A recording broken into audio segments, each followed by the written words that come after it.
Bom dia, boa tarde, boa noite. Estamos hoje no capítulo 8 do livro Conversando sobre Vida Plena. E se este conteúdo lhe abençoa, compartilhe com outros, inscreva-se no canal, curte o vídeo, comenta. Você pode me ajudar a alcançar outras pessoas com esta obra. O tema de hoje é: conheça os agentes abortivos da vida plena. Eu não sei como descrever o que estou sentindo ao escrever este livro. É um misto de temor e ousadia, uma sensação de que estou tendo a oportunidade de juntar em uma só obra todos os temas que sempre gostei de debater e tudo que envolve a minha própria vida, a minha trajetória até aqui. Eu sempre amei abordar, aprender e ensinar sobre cura da alma, sobre restauração emocional. No meu primeiro livro, eu pude aprender com Tiago sobre fé, e também foi um tema sobre o qual sempre escrevi. Eu sabia quão danosa era a religiosidade e sabia quão poderosa e eficiente era a cruz. Então, conversar sobre vida plena é conversar sobre tudo o que eu entendo de mais importante para vivermos a nossa eternidade aqui na Terra. Precisamos buscar essa vida, pois ela é nossa por direito.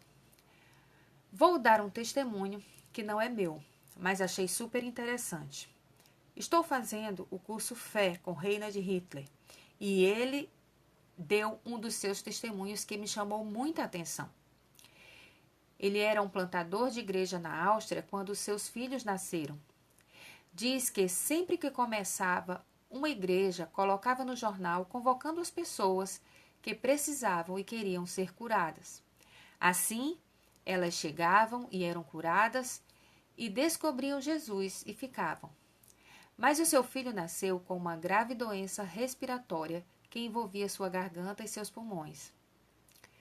Era como se eles não tivessem sido bem informados. Ele vivia enfermo e todos os dias era como se fosse o seu último. Os médicos já tinham avisado que não havia cura. Esse pastor só agradecia a cura e passou longos 7 anos agradecendo pela cura de seu filho. Muitas pessoas eram curadas através do ministério dele. E um dia, um outro pastor disse a ele que ele tinha que parar de pregar sobre cura, pois ele estava sendo hipócrita, pois ele pregava sobre o poder de Deus para curar as pessoas, mas seu próprio filho não era curado. Naquele dia, o pastor disse que preferia morrer crendo do que viver na incredulidade, e que ele ia continuar pregando o que ele cria, ainda que não tivesse visto o resultado. Numa noite, o filho acordou sem ar e chorando como muitas outras. E foi assim que ele orou pelo filho. Mandou o filho ir dormir e disse que não importa o que ele estava vendo, e sim o que Deus disse a respeito. E ele estava renovando diante de Deus o compromisso de continuar crendo. Não importa o que acontecesse. Na manhã seguinte, seu filho acordou completamente curado. Fez todos os exames e estavam todos normais. Os médicos não acreditavam. Pensavam que a máquina do exame estava com defeito. Foi muito difícil convencer os médicos de que Jesus havia feito o impossível. Mas para mim, o mais marcante dessa história é sobre o pregador. O seu colega de ministério achava que ele só teria respaldo para falar de cura se conseguisse a cura de seu filho. Mas ele, o Reinhard, achava que só perderia o respaldo se deixasse de crer na cura, mesmo que ela nunca viesse. E deixar de crer não era uma opção para ele, pois preferia a morte. Em uma de suas lives, ele conta que recebeu a notícia de que um de seus filhos estava envolvido com drogas na adolescência. E ele ficou arrasado, caiu com o rosto em terra e começou a chorar e lamentar. Mas Deus mandou ele parar com isso e disse que se ele tinha verdadeiramente entregado a vida do seu filho nas mãos de Deus, não havia motivos para esse choro. Era para engolir o choro e só adorar, só agradecer, pois era impossível que seu filho estivesse em mãos melhores. O papel dele era confiar, adorar. A fé celebra antes do milagre acontecer. Como nós precisamos aprender sobre isso? Muitas vezes, nos entregamos às circunstâncias, nos vitimizamos, ficamos lamentando por problemas que nem são mais nossos, que são de Deus. A única coisa que precisamos fazer é confiar, e muitas vezes nos debatemos e perdemos a paz porque não aprendemos a confiar. Eu dei esses 2 exemplos reais para deixar bem claro que minha família não é perfeita. Eu não sou perfeita. Meus desafios são do tamanho de uma montanha. Mas Jesus disse que, pela fé, eu posso mudar essa montanha de lugar. E eu prefiro ouvi-lo do que tentar resolver com as minhas próprias forças. Eu prefiro descanso. Eu prefiro nem mais tentar ser o Deus que vai resolver o problema de todo mundo e que vai deixar todo mundo bem. Isso não funciona. É sugante, é desgastante e, no fim, só traz desapontamento. Quando eu falo de vida plena, é algo que estou descobrindo mais do que estou vivendo. Porém, é um caminho sem volta para mim. Eu não posso responder por ninguém, mas posso responder por mim mesma. Eu quero todos os dias tomar posse dessa vida, e se não for para vivê-la aqui, posso ser promovida para o céu logo. Porque reconheço que a expressão da glória de Deus é a manifestação da vida do seu Filho em mim. Se for só para me salvar do inferno e viver de amargura aqui, não quero dar esse mau testemunho. Pode me levar. Enquanto estiver por aqui, vou persegui-la. E sei que o meu esforço é crer no que Cristo garantiu para mim na cruz e agir de acordo com o que Ele já me deu. Ele me deu senso de significado, me deu uma nova identidade, me deu amor mais do que suficiente, inesgotável, incondicional. De verdade, eu decido reaprender a viver sem necessidade de aceitação humana, de reconhecimento humano. Apenas desfrutar da presença de Jesus e mergulhar nas verdades que Ele tem para dizer ao meu respeito. Isso é o que me blinda. Isso é o que me faz não surtar diante de tantas demandas, de tantas expectativas a meu respeito. Muita gente tem planos para mim.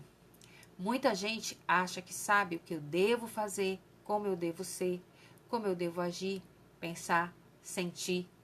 E se a minha felicidade for tentar corresponder a essas pessoas, minha vida plena vai para o brejo e eu volto a estaca zero. Não posso impedir que as pessoas pensem o que quiserem a meu respeito e só serei livre dos sentimentos negativos que envolvem a opinião dos outros pela verdade de Deus sobre mim. Quando decidi fazer esse livro e publicá-lo enquanto escrevo no meu canal do YouTube, eu estava com 150 pessoas inscritas. Um verdadeiro fracasso do ponto de vista humano. Se eu tivesse 1 milhão de inscritos, seria um verdadeiro sucesso do ponto de vista humano. Mas eu não quero acreditar nem no fracasso e nem no sucesso, pois o ponto de vista humano não pode mais interessar quem deseja ardentemente viver a vida plena. Eu só me vejo apenas como uma filha amada do Pai, que tem muitas coisas para compartilhar e ama fazer isso, sem se importar com a plateia. Eu acredito muito que devemos semear, e não é nosso trabalho fazer crescer. Eu acredito que no reino, quem espera o momento ideal, os recursos ideais, nunca faz nada. Davi venceu Golias com 5 pedras e não com a armadura de Saul. Deus usa o que nós temos e Ele sempre faz do que temos o suficiente. Se eu fosse esperar que tudo se resolvesse na minha vida para depois começar a escrever para ajudar pessoas, eu nunca estaria pronta, nunca teria escrito uma frase sequer. Quantas pessoas Deus deixaria de curar se Reinhard só orasse por cura desses enfermos após seu filho ser curado? Muitas vezes, o próprio diabo, o acusador de nossas almas, diz que não temos moral para escrever ou pregar. E eu digo para ele que no meu DNA natural eu não tenho moral mesmo. Quem tem moral é Cristo. Nele eu tenho um novo DNA. E esse Cristo que tem todo o poder, autoridade, sabedoria habita em mim. E é na moral dele que fazemos a obra dele. É na dependência dele que perseveramos. É por causa do que ele já conquistou que acreditamos. E é nessa verdade que avançamos. Não podemos fazer grandes coisas para Deus se ficarmos parando o tempo inteiro para ouvir as mentiras do inimigo. Precisamos nos alimentar da verdade. Foi assim que Jesus derrotou Satanás ao ser tentado no deserto. Cada um de nós, quando está envolvido em obra de repercussão eterna, será tentado a ouvir o acusador. Resta a cada um escolher a quem dar crédito. Muitas pessoas que têm vidas cristãs derrotadas é porque dão mais crédito aos enganos do inimigo do que às verdades de Deus. Para acreditar numa mentira é rapidinho. Para acreditar na verdade é um parto. O fato de estar escrevendo não me faz melhor do que ninguém. Só estou partilhando o que descobri um segredo e não posso guardá-lo só para mim. A vida plena é real, é possível e eu vou vivê-la, pois Jesus já me garantiu. E a única pessoa que poderia impedir que ela se concretize seria eu mesma. Mas decidi não atrapalhar e identificar os agentes abortivos, tirando-os da minha vida com o poder da obra consumada da cruz. Eu começo a pensar que a mensagem do inimigo principal é nos fazer duvidar, é nos dizer que tudo o que Deus diz é muito bom para ser verdade. Ele fez isso com Eva no Éden e faz isso hoje. Ele sempre fará questão de fazer você duvidar da bondade e do amor de Deus. Depois de tudo que você leu até aqui, talvez o diabo lhe sussurre nos ouvidos. Não é tão simples assim. Ela está falando isso porque não conhece a sua história. Como você pode simplesmente se responsabilizar em viver a vida plena pela fé, se pessoas lhe rejeitam, se amigos não lhe compreendem, se você se sente só e muitas vezes você é julgada ao invés de ser amada? Essa história de que Jesus é suficiente não é verdade. Se você achar isso, você vai acabar parando de responsabilizar os outros pelos erros deles. E você sabe que eles erraram feio com você, né? Acha mesmo que é justo viver Jesus e ser besta para quem lhe fez mal? É determinante que sua decisão sobre quem terá sua atenção, a quem você dará ouvidos, pois Satanás, que sabe toda a sua história, vai tentar lhe enganar e lhe dizer que tudo o que Deus diz que é possível em Cristo é impossível.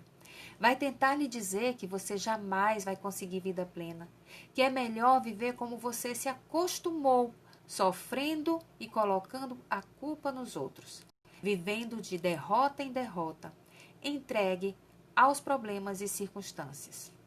Ele vai lhe desestimular a acreditar que mudar é possível. Ele vai dizer que você sobreviveu até aqui e pode sobreviver sendo a mesma pessoa que você já conhece e já se acostumou. Ele vai fazer você se assustar com as mudanças propostas na cruz. Ele vai dizer que é muito complicado ser como Deus quer. E por isso que em capítulo anterior nós falamos que a vida plena só pode ser acessada pela fé. A fé de que Jesus já fez o que era impossível para mim fazer para agradar Deus em definitivo. Não é na minha força, é na força dele que eu consigo. É na vida dele que passa a vigorar, é a vida dele que passa a vigorar em mim.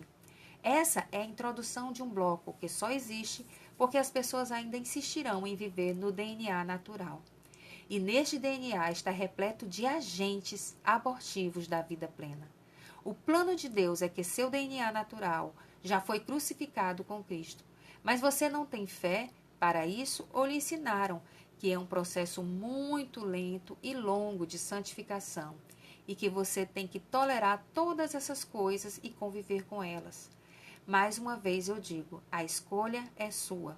Pessoas que já vivem com o seu DNA natural crucificado não apresentam mais esses agentes abortivos. Ou se eles surgem, logo são banidos pela verdade da palavra de Deus. Pessoas que só aceitaram a Jesus e que continuam sem tomar posse do DNA de filhas de Deus, que é seu direito, abraçam esses agentes de forma impressionante. E muitas vivem se queixando para Deus da vida que levam, sendo que Deus não tem nada a ver com isso, pois ele já fez o melhor e o máximo que prometeu fazer para que ninguém fosse obrigado a viver essa vida terrível. No Antigo Testamento, antes da cruz, as pessoas não tinham a opção de não pecar, pois ainda não existia um Salvador. Com Cristo, Deus fez do pecado uma opção e não a única opção. Em Cristo podemos viver livres do pecado. Esse é um grande privilégio. Além disso, somos morada do Espírito Santo, que nos conduz à vontade de Deus. Temos a faca e o queijo nas mãos para vivermos uma vida plena em Cristo. Ainda assim, a maioria dos cristãos preferem viver na perspectiva do seu DNA natural com todas as mazelas que o envolvem. Fazer o quê? O presente foi oferecido, mas a pessoa não recebeu. E a vida segue de qualquer jeito, com a vida plena sendo abortada de várias maneiras. Vamos conhecer esses agentes abortivos nos próximos capítulos. Espero que a cada leitura você decida, por fé e através da obra consumada da cruz, jogar fora esse agente e abraçar a vida plena que antes da fundação do mundo foi preparada para você experimentar. Vamos às perguntas para a reflexão. Depois de tudo que estudamos em capítulos anteriores, você acredita que a vida plena é possível? Explique sua resposta. 2. De 0 a 10, qual o seu grau de compromisso em buscar, crer e viver a vida plena oferecida na cruz? 3. Você acha que é possível ter vida plena baseado no seu DNA natural? 4. Você já reclamou da sua vida para Deus e agora descobriu que o problema não estava nele e sim em você? Exemplifique. 5. Quando vivemos em nosso DNA natural, tudo fica mais difícil e parece impossível ter vida plena. Surgem os agentes abortivos. Você está disposta a descobrir os agentes abortivos de sua vida para abraçar de vez a plenitude de vida em Cristo? 6. A quem você normalmente dá ouvidos? Ao inimigo mentiroso conto mais ou à verdade da palavra de Deus? Como isso tem afetado sua qualidade de vida? 7. O que lhe chamou mais atenção no capítulo de hoje? Por hoje é só e até o próximo capítulo.